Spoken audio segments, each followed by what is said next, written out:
সরকারি প্রশাসন একে বাধা দিয়েছিল।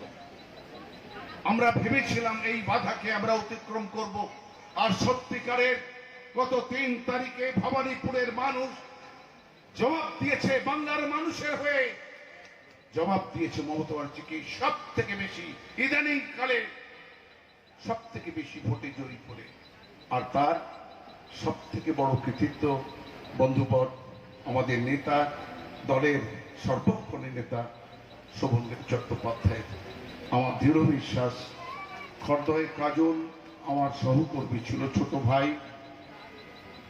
দল করতে গেলে তো আলোচনা সমালোচনা, একতা অনৈক্য থাকবে নিজেদের মধ্যে, কিন্তু দল যখন করব তখন দলের কথাই শেষ কথা, মমতা ব্যানার্জির কথাই শেষ কথা, ওখানে দ্বিতীয় কোনো কথা হবে না। তাই শোভনদেব চট্টোপাধ্যায়, আমরা দুঃখিত হয়েছি, আমাদের হৃদয় ভেঙেছে, কাজলকে আমরা হারিয়েছি। করোনা এমন মানুষকে, কত মানুষকে আমাদের থেকে কেড়ে নিয়েছে।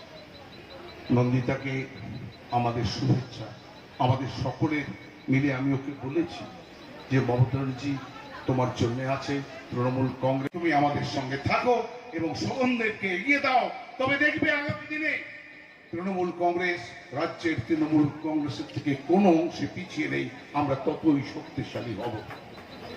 আমি ঋতব্রতকে আমার অনেক শুভেচ্ছা, অনেক বড় মাপের নেতা।